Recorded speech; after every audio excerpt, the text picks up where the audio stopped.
오늘 새벽 시간 함께 읽을 하나님의 말씀, 출애굽기 26장 31절부터 37절까지의 말씀입니다. 출애굽기 26장 31절부터 37절까지의 말씀, 여러분들 대표에 제가 읽도록 하겠습니다. 출애굽기 26장 31절 말씀부터 읽도록 하겠습니다.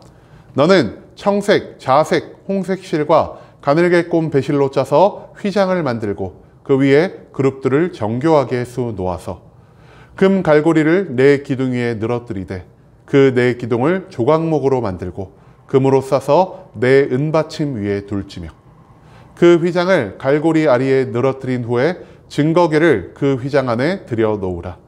그 휘장이 너희를 위하여 성소와 지성소를 구분하리라.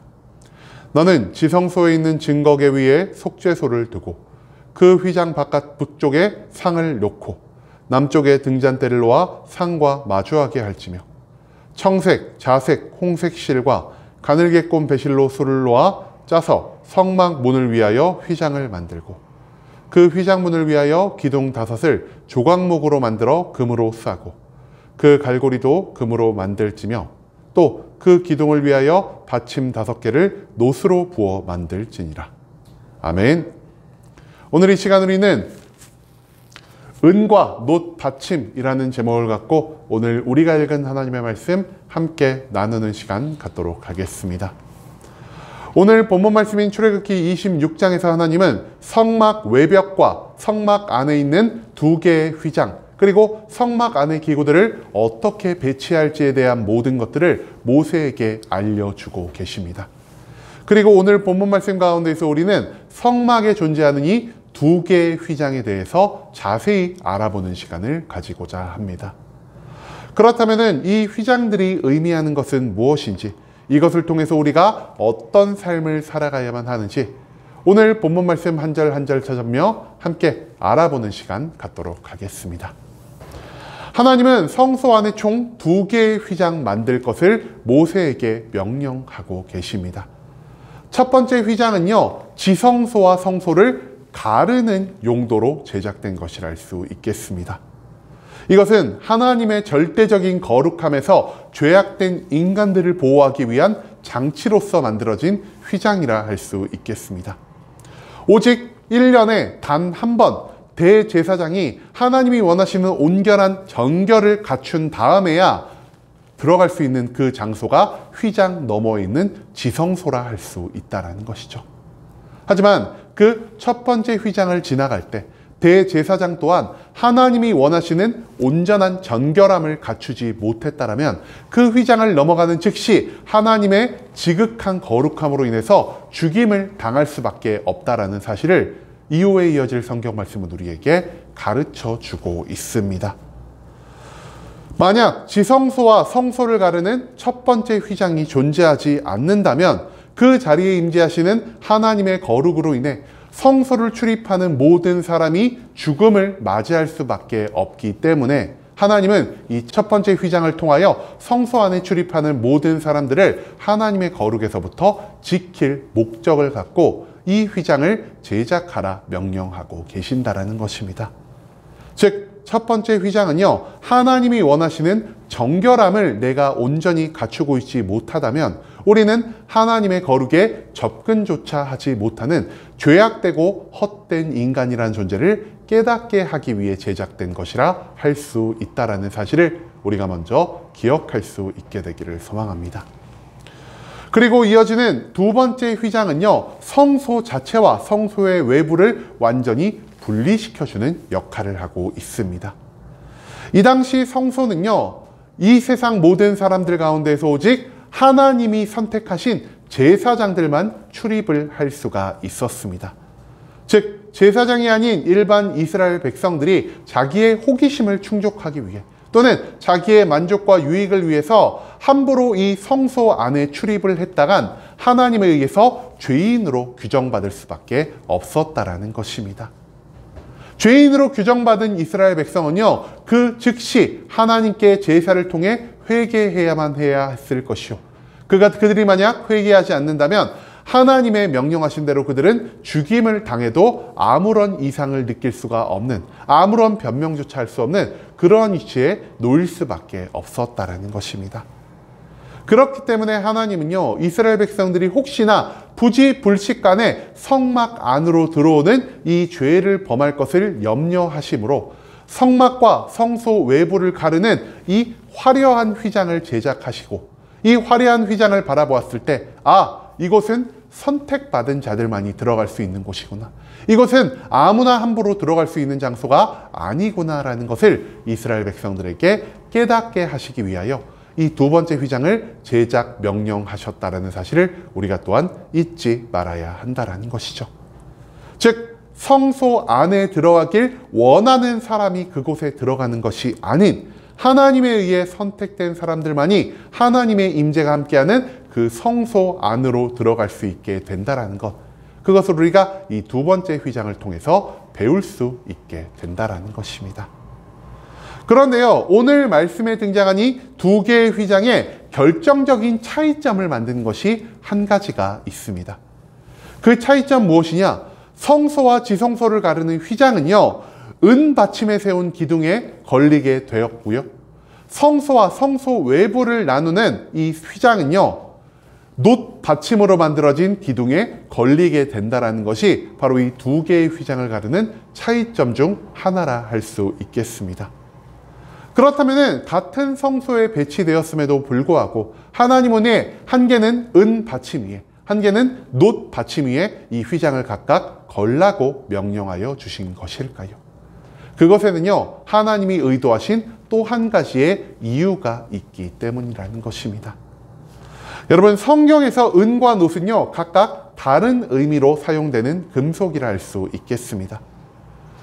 오늘 본문 말씀에서 은은요, 성막 외벽에 널판을 받치는 용도로 사용되고요, 또한 지성소를 가리기 위한 휘장을 설치하는 기둥의 은 받침으로 사용되고 있습니다. 그리고 이 은은요, 성도의 정결함을 상징하는 금속이라 할 수 있다는 것이죠. 즉, 하나님과 온전히 마주하고 하나님과 함께하기 위해 필요한 정결은요, 개인의 온전한 회개와 하나님의 은혜 안에서만 얻어질 수 있는 것이고요, 이 정결을 위한 죄의 사함을 상징하는 금속이 오늘 본문 말씀에 등장하는 은이라 할 수 있다는 것입니다. 회개를, 그리고 하나님의 은혜를 통해 하나님이 인정하시는 정결함을 갖춘 자만이 첫 번째의 휘장을 지나서 하나님의 임재함을 온전히 내 눈으로 마주할 수 있게 될 것이요, 하나님의 임재를 온전히 마주하게 되었을 때 하나님의 임재를 마주한 그 사람은 하나님 안에서 하나님이 허락하시는 온전한 평강, 태초에 죄가 없던 사람들이 에덴 동산 가운데에서 누렸던 그 모든 것들을 온전히 누릴 수 있게 된다라는 것을 오늘 본문 말씀은 이 은받침을 통해서 우리에게 가르쳐 주고 있다라는 것입니다. 그리고 놋은요, 성막과 성막의 외부를 가르는 휘장 설치용으로 세워진 기둥의 받침으로 사용되었다 할 수 있겠습니다. 그리고 이 놋은 성경 가운데서 하나님의 진노와 심판을 상징하는 금속으로 사용되고 있다는 것이죠. 즉, 하나님의 임재 안, 성소 안에서 살아가지 않는다면 하나님과 함께할 수 없는 세상 바깥에서 하나님의 심판과 하나님의 징계를 맞이할 수밖에 없다는 사실을 우리는 오늘 본문에 등장하는 놋받침을 통해서 발견할 수 있게 된다는 것입니다. 성소 안으로 들어온 자는 하나님의 임재를 마주할 준비를 하면서 하나님의 베푸시는 은혜 가운데에서 하나님의 심판을 잠시간만이라도 피할 수 있는 자격을 얻을 수 있게 될 것이지만, 하나님을 떠나 살아가며 하나님을 온전히 믿지 않고 살아가는 자들은 하나님의 성소에 초청받을 만한 자격을 얻지도 못할 것이요, 하나님의 성소 안에서 하나님의 은혜를 누리며 하나님의 심판을 잠시 유예할 수 있는 기간을 얻지도 못한다라는 것입니다. 하나님의 성소 바깥, 즉 하나님을 믿지 않고 살아가는 모든 자들을 위해 예비된 것은 오직 하나님의 지엄하고도 확실한 심판밖에 없다라는 사실을 우리는 오늘 본문 말씀에 등장하는 이 놋받침을 통해서 깨달을 수 있게 된다라는 것이죠. 여러분, 하나님이 창조한 세상 속에서 살아가는 우리들에게 회색지대란 존재하지 않습니다. 제가 이전에도 여러분들께 한번 말씀드린 적이 있는 것 같은데요. 요한계시록 3장 15절에서 16절 말씀에서도 하나님은 우리에게 이런 말씀을 남겨주고 계십니다. 내가 내 행위를 아노니 내가 차지도 아니하고 뜨겁지도 아니하도다. 내가 차든지 뜨겁든지 하기를 원하노라. 내가 이같이 미지근하여 뜨겁지도 아니하고 차지도 아니하니 내 입에서 너를 토하여 버리리라. 즉 하나님을 믿음으로 나의 모든 죄를 회개하고 하나님이 원하시는 정결한 모습을 가지고 하나님 앞으로 나아갈 때 그제 우리는 하나님이 예비하신 모든 축복과 구원을 누릴 수 있게 될 것이지만 하나님을 어정쩡하게 믿거나 하나님을 아예 믿지 않는 즉 하나님 바깥에서 살아가는 자들은 하나님이 예비하신 모든 저주와 모든 징계와 모든 심판을 온전히 감당하며 살아갈 수밖에 없다라는 사실을 오늘 본문 말씀과 요한계시록의 말씀은 우리에게 가르쳐 주고 있다라는 것이죠.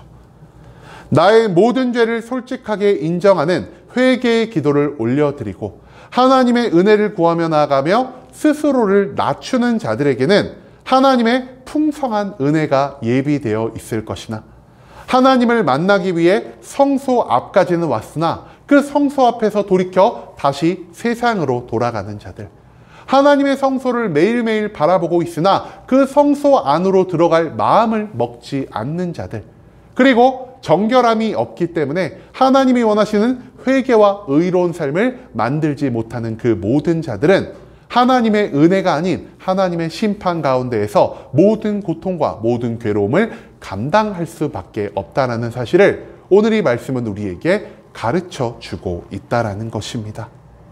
여러분, 우리는 지금 어떠한 삶을 살아가고 어떠한 삶을 선택하고 있으십니까?